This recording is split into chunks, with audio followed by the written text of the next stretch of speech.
ہماری کوئی بھی محفلیں ہو نا، ہم گیٹ ٹوگیدرس کرتے ہیں، ہم کتاب پڑھنے کی محفل کرتے ہیں، ہم پینٹ کرنے کی محفل کرتے ہیں، حالات حاضرہ پہ بات کرتے ہیں،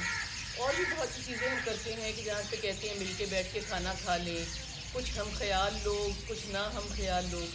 تو ہمیشہ کوشش یہ کرنی چاہیے کہ ہر فیلڈ آف لائف کے نا لوگ آپ سے ملیں، ان سے آپ کو بہت سی باتیں پتہ لگتی ہیں.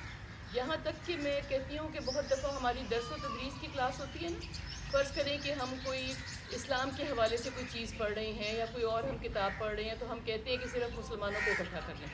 لیکن اگر باقی ادیان کے لوگوں کو بھی ہم لے کے بیٹھیں گے نا، تو ہم آپ دیکھیں کہ اکثر ہی کوئی یہ بات نہیں کرتے کہ کسی اور دین کے شخص کو کوئی عزت پہنچائی جائے، کوئی تنگ کیا جائے، کوئی ان کو اقلیتوں کو کوئی فرق طریقے سے ٹریٹ کیا جائے. تو جب ہم بہت سے ورک آف لائف کے لوگوں کو لے کے بیٹھیں گے تو ہمیں ایک دوسرے کی باتیں سمجھنے کی بہت زیادہ ہمیں سمجھ آتی ہے. تو جیسے ہمارے ملک میں بہت سے لوگ رہتے ہیں، ہندو رہتے ہیں، سکھ رہتے ہیں، کرسچنز رہتے ہیں،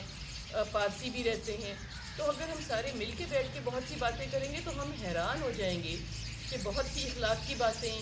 بہت سی انوائرمنٹ کی باتیں، اور بہت سی ایسی باتیں ہیں، تہذیب کی باتیں، تہواروں کی باتیں،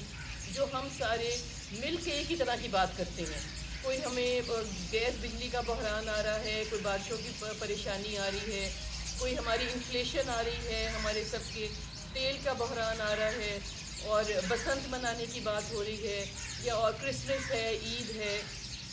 تو ہم دیکھتے ہیں کہ ہم سارے مل کے مناتے ہیں، ہم سارے ایک دوسرے کی عزت بھی کرتے ہیں، مل کے رہتے بھی ہیں، مل کے رہنا چاہتے ہیں، ایک دوسرے کی پریشانیاں سمجھنا بھی چاہتے ہیں. کہیں پہ محلے داری بن جاتی ہے، کہیں پہ ہمارے قریب لوگ رہتے ہیں، کہیں پہ ہم آتے جاتے کسی کو دیکھتے ہیں، ہمارے کولیگز ہوتے ہیں، ہمارے اسٹوڈنٹس ہیں، ٹیچرز ہیں. تو اگر یہ کوشش کریں گے نا کہ ہم نے کہیں بھی مل کے چلنا ہے، تو ہم دیکھیں گے کہ ہماری بہت سی لائف مائنڈیڈنیس چیزیں نکل آتی ہیں، جن سے ان کو بھی فائدہ ہوتا ہے اور ہمیں بھی فائدہ ہوتا ہے.